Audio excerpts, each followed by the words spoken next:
Manipuri Youth Front of Assam Myfa General Headquarter gi Oiba Annual General Meeting Myfa gi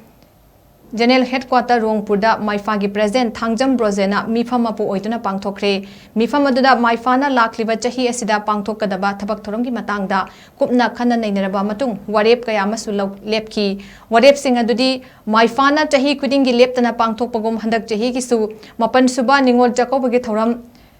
Zaral Talada Pangthokpa Manipuri loan bu Assam gi Associate Official loan oina Assam Assembly da bill pass tawkhrabasu hojik fawba Assam gi gazette notification thoktriba si athubu matamda thokhananaba Assam government ta taksin ba maitei mek bu Assam sarkar na Assam gi education da tamba yaragani haina warep khiba numit March ki tarik tara bu Myfa na chahi khudingi ningsingbagi thauram pangthoklagani Rongpur amadi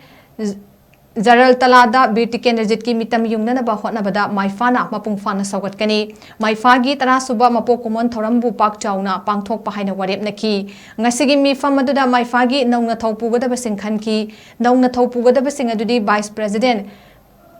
Kangjarakpam Brojo Kumar Secretary General oina Kangjarakpam Indrajit Joint Secretary oina Bikramjit Singha Sanathoi Singha Advisor oina Moirangthem Robindrani ngasigi thoram aduda Myfa gi Chief Advisor Seram Herazit Legal Advisor Fanjobam Lokena Vice President Tampak Mayum Salauddin Soram Thoiba Seram Premjit na singbana saruk yaki